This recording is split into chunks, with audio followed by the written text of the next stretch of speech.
ਇਹਦਾ ਅਸਲ ਨਾਂ ਪਹਿਲੇ ਸੀ ਲੈਲਪੁਰ।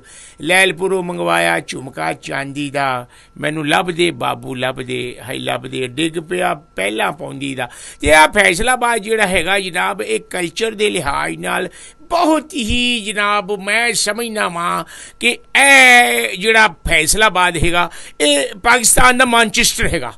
ਮੈਂ ਇਹ ਕਿਉਂਕਿ ਜਨਾਬ ਇੱਥੇ ਟੈਕਸਟਾਈਲ ਮਿਲ ਕੱਪੜੇ ਦਾ ਬੜਾ ਹੀ ਜਨਾਬ, ਕਿਉਂਕਿ ਮੈਂ ਸਮਝਦਾ ਕਿ ਪੂਰੇ ਪਾਕਿਸਤਾਨ ਦੇ ਵਿੱਚ ਕਿ ਫੈਸਲਾਬਾਦ ਹੀ ਐਸਾ ਜਿੱਥੇ ਲਾਉਣ ਅਤੇ ਬਲੈਤੀ ਜਿਹੜੇ ਕੱਪੜੇ ਖਵਾਤੀਨ ਦੇ ਜਿਹੜੇ ਆ ਕੱਪੜੇ ਦੇ ਲਿਹਾਜ਼ ਨਾਲ ਔਰ ਬਹੁਤ ਸਾਰੀਆਂ ਚੀਜ਼ਾਂ, ਜਿੱਥੇ ਪਹਿਲੇ ਸਭ ਤੋਂ ਪਹਿਲੇ ਤਾਂ ਜਨਾਬ ਰੂਹ ਲੈ ਕੇ ਫਿਰ ਉਹਨੂੰ ਧਾਗਾ, ਫਿਰ ਧਾਗੇ ਤੋਂ ਬਾਅਦ ਉਹਨੂੰ ਰੰਗ ਦੇਣਾ, ਰੰਗ ਕਰਕੇ ਅਤੇ ਫਿਰ ਜਨਾਬ ਉਹਨੂੰ ਫਿਰ ਡਿਜ਼ਾਈਨਿੰਗ ਕਰਨਾ, ਡਿਜ਼ਾਈਨਿੰਗ ਤੋਂ ਬਾਅਦ ਫਿਰ ਜਿਹੜਾ ਟੈਕਸਟਾਈਲ ਮਿਲ ਜਿਹੜੀਆਂ ਹੈਗੀਆਂ ਨੇ ਜਨਾਬ, ਉਹ ਪੂਰਾ ਜਨਾਬ ਲੈਲਪੁਰ ਜਿਹੜਾ ਫੈਸਲਾਬਾਦ ਹੈਗਾ ਮੌਜੂਦਾ, ਉਹ ਸਾਰਾ ਟੈਕਸਟਾਈਲ ਦੇ ਉੱਤੇ ਮੁਈਦ ਹੈਗਾ। ਅਤੇ ਸਾਰੇ ਜਨਾਬ 75% ਲੋਕ ਜਿਹੜੇ ਆ ਉਹ ਟੈਕਸਟਾਈਲ ਮਿਲਾਂ ਦੇ ਵਿੱਚ ਕੰਮ ਕਰਦੇ ਆ।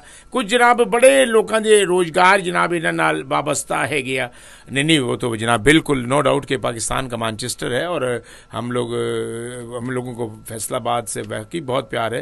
तो आपको कैसा लगता है फैसलाबाद? लो किदां गल कर दिओ भाई जी, नवाज साहब गल इदां कि फैसलाबाद जिहड़ा घंटा घर हैगा ये वाहिद घंटा घर है जिन्हों मेरे ख्याल 8 बाजार लगते आ।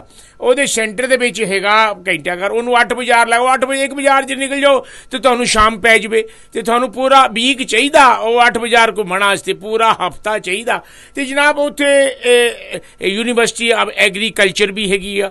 ਉੱਥੇ ਕਲਚਰ ਦੇ ਲਿਹਾਜ਼ ਨਾਲ ਅਤੇ ਜਿਹੜੇ ਲੋਕ ਹੈਗੇ ਨਾ, ਮੈਂ ਤਾਂ ਸਮਝਦਾ ਕਿ ਜਨਾਬ ਉਹ ਵੀ ਜਿਵੇਂ ਟੈਕਸਟਾਈਲ ਮਿਲ ਦੇ ਹਿਸਾਬ ਨਾਲ ਮੈਂ ਤੁਹਾਨੂੰ ਦੱਸਿਆ ਕਿ ਕਲਚਰ ਦੇ ਹਿਸਾਬ ਨਾਲ ਵੀ ਉੱਥੇ ਜਨਾਬ ਜਿਹੜੇ ਖਾਬੇਗੀਰੀ ਹੈ ਨਾ, ਉਹ ਵੀ ਖਾਣਾ ਤੁਸੀਂ ਰੇਹੜੀ ਤੋਂ ਵੀ ਖਾਓਗੇ ਨਾ ਤੁਹਾਨੂੰ जायकेदार ही मिलना।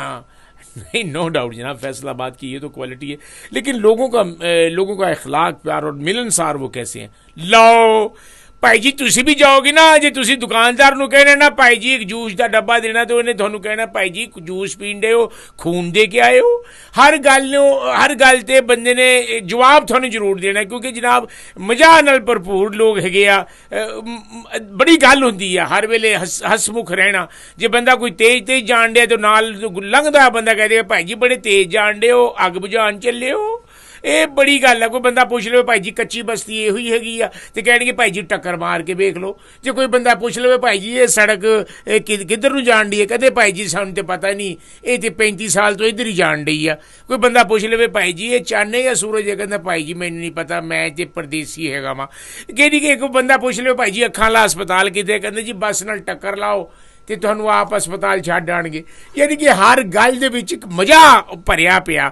ਇੰਨੇ ਮਿਲਨਸਾਰ ਲੋਕ ਹੈਗੇ ਆ ਕਿ ਮੈਂ ਕਹਿੰਦਾ ਇੱਕ ਤਾਂ ਗੱਲ ਉਹਨਾਂ ਦੀ ਮਜ਼ੇਦਾਰ ਬਿਠਾਣਾ ਲੋਕ, ਇਹ ਹੁੰਦਾ ਪਾਕਿਸਤਾਨ ਦਾ ਜਿਹੜਾ ਸਾਡਾ ਕਲਚਰ ਹੈਗਾ ਪੰਜਾਬ ਦਾ, ਕਿ ਮਿਲਣਾ, ਕਿ ਮਹਿਮਾਨ ਨੂੰ ਉਦੋਂ ਉਠਾਉਣਾ ਜਦੋਂ ਉਹ ਥੱਕ ਕੇ, ਇੱਕ ਤਾਂ ਹੁੰਦਾ ਨਾ ਬੰਦਾ ਅੱਕ ਕੇ ਉੱਠਦਾ, ਇਹ ਜਨਾਬ ਰੱਜ ਕੇ ਉਠਾਉਂਦੇ ਆ ਮਹਿਮਾਨ ਨੂੰ ਕਿ ਤੁਸੀਂ ਜਿੱਥੇ ਵੀ ਚਲੇ ਜਾਓ, ਛੋਟੀ ਛੋਟੀ ਦੁਕਾਨਾਂ 'ਤੇ ਵੀ ਚਲੇ ਜਾਓ, ਉੱਥੋਂ ਭਾਵੇਂ ਤੁਸੀਂ ਸਬਜ਼ੀ ਵੀ ਲੈ ਲਓ, ਚਨੇ ਵੀ ਖਾ ਲਵੋ, ਅਤੇ ਹਰ ਚੀਜ਼ ਦੇ ਵਿੱਚ ਤੁਹਾਨੂੰ ਲੁਤਫ ਆ ਜਾਣਾ। ਇਹ ਹਰ ਚੀਜ਼ ਦਾ ਇੱਕ ਵੱਖਰਾ ਜਾਇਕਾ ਹੈਗਾ। ਅਤੇ ਉਹ ਮੈਂ ਤੁਹਾਨੂੰ ਐਗਰੀਕਲਚਰ ਦੇ ਹਿਸਾਬ ਨਾਲ ਤੁਹਾਨੂੰ ਦੱਸਾਂ, ਅਤੇ ਉਹ ਵੀ ਉੱਥੇ ਯੂਨੀਵਰਸਿਟੀ ਵੀ ਹੈਗੀ ਆ, ਅਤੇ ਜਨਾਬ ਉਹ ਉੱਥੇ ਐਗਰੀਕਲਚਰ ਦੇ ਹਿਸਾਬ ਨਾਲ ਬਹੁਤ ਸਾਰੇ ਕੰਮ ਹੁੰਦੇ ਆ। ਜਿਹੜਾ ਟੈਕਸਟਾਈਲ ਆ ਇਹ ਤਾਂ ਜਨਾਬ ਸਾਰਾ ਹੀ ਸਾਡਾ ਪਾਕਿਸਤਾਨ ਜਿਹੜਾ ਆ ਉਹ ਫੈਸਲਾਬਾਦ ਦੇ ਧਿਆਨ ਹੁੰਦਾ ਜੀ ਕਿ ਇੱਥੋਂ ਨਵੇਂ ਡਿਜ਼ਾਈਨ ਨਿਕਲਣਗੇ। ਅਤੇ ਖਵਾਤੀਨ ਨੂੰ ਵੀ ਇੰਤਜ਼ਾਰ ਹੁੰਦਾ ਕਿ ਜਨਾਬ ਸਰਦੀਆਂ ਦੇ ਕਿਹੜੇ ਡਿਜ਼ਾਈਨ ਆਉਣੇ ਆ, ਗਰਮੀ ਦੇ ਕਿਹੜੇ ਡਿਜ਼ਾਈਨ ਆਉਣੇ ਆ। ਅਤੇ ਜਨਾਬ ਉਹ ਵੀ ਅਤੇ ਤੁਸੀਂ ਜਦੋਂ ਘੰਟਾ ਘਰ ਜਾਓਗੇ, ਜਿਸ ਬਾਜ਼ਾਰ 'ਚ ਚਲੇ ਜਾਓ, ਤੁਸੀਂ ਤੁਹਾਨੂੰ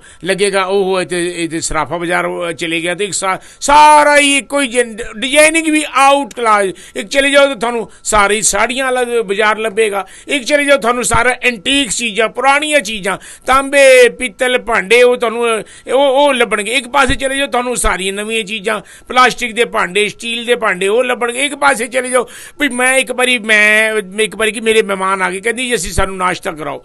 ਉਹ ਮੈਂ ਘੰਟਾ ਘਰ ਨੂੰ ਲੈ ਗਿਆ, ਜਿਹੜਾ ਸਵੇਰੇ ਉਹ ਲੋਕੀ ਮੱਖਣ ਲਾ ਕੇ ਅਤੇ ਰੋਟੀ ਅਤੇ ਲੱਸੀ ਦਿੰਦੇ ਆ ਨਾ, ਚੌਂਕਾਂ ਦੇ ਵਿੱਚ ਉਹ ਪੀੜੀਆਂ ਜੀ ਲਾ ਕੇ ਬੈਠੇ ਹੈਗੇ ਆ, ਲੇਕਿਨ ਸੜਕ ਦੇ ਉੱਤੇ ਵੀ ਬੈਠੇ ਆ। ਅਤੇ ਯਕੀਨ ਕਰੋ ਨਾਲ ਥੋੜ੍ਹਾ ਜਿਹਾ ਅਚਾਰ, ਨਾਲ ਮੱਖਣ ਅਤੇ ਨਾਲ ਚਟਣੀ, ਅਤੇ ਮੈਂ ਹੈਰਾਨ ਹੋ ਗਿਆ ਕਿ ਵੀ ਲੱਸੀ ਅਤੇ ਨਾਲ ਨਾਲ ਰੋਟੀ ਘਰ ਦੀ ਬਣੀ ਹੋਈ, ਤੇ ਤੁਸੀਂ ਫੁੱਟਪਾਥ 'ਤੇ ਬਹਿ ਕੇ ਵੀ ਤੁਹਾਨੂੰ ਘਰ ਦੇ ਮਜ਼ੇ ਆਉਣੇ ਆ। ਅਤੇ ਇਹ ਬੜੀ ਗੱਲ ਆ ਕਿ ਵੀ ਕੋਈ ਵੀ ਤੁਸੀਂ ਕੋਈ ਖਾਣ ਖਾਓ ਅਤੇ ਤੁਹਾਨੂੰ ਬਹੁਤ ਮਜ਼ਾ ਆਉਣਾ। ਅਤੇ ਸਪੈਸ਼ਲ ਮੈਂ ਤਾਂ ਜਦੋਂ ਵੀ ਕੋਈ ਫੋਨ ਆਵੇ ਪੰਜਾਬ ਦੇ ਕਿਸੇ ਵੀ ਖਿੱਤੇ ਤੋਂ, ਈਵਨ ਭਾਵੇਂ ਸਿੰਧ ਤੋਂ ਵੀ ਆਵੇ, ਵੀ ਸਾਰੇ ਸ਼ਹਿਰ ਤੇ ਸਾਡੇ ਆਪਣੇ ਹੈਗੇ ਆ। ਕੋਈ ਸਪੈਸ਼ਲ ਕਹਿੰਦੇ ਜੀ ਇਹ ਬੱਚਿਆਂ ਵਾਸਤੇ ਜੀ ਸੂਟ ਲੈ ਦੇਣਾ, ਖਵਾਤੀਨ ਸਪੈਸ਼ਲ ਕਹਿੰਦੀਆਂ ਇਹ ਭਾਈ ਜਿਹੜੇ ਨਵੇਂ ਕੁਛ ਡਿਜ਼ਾਈਨਿੰਗ ਆਈ ਹੋਵੇ ਨਾ, ਤੇ ਉਹ ਸਾਨੂੰ ਸੂਟ ਜ਼ਰੂਰ ਲਿਆ ਕੇ ਦੇਣੇ ਆ। ਕਿਉਂਕਿ ਫੈਸਲਾਬਾਦ ਜਨਾਬ, ਕਿਉਂਕਿ ਪਾਕਿਸਤਾਨ ਦਾ ਮੈਂ ਸਮਝਣਾ ਜਨਾਬ, ਜਿਵੇਂ ਲਾਹੌਰ ਦਿਲ ਹੈਗਾ, ਉਹ ਵੀ ਜਨਾਬ ਮੈਂ ਕਹਿੰਦਾ ਕਿ ਦਿਲ ਨਹੀਂ ਤਾਂ ਚਲੋ ਗੁਰਦਾ ਤਾਂ ਹੈਗਾ।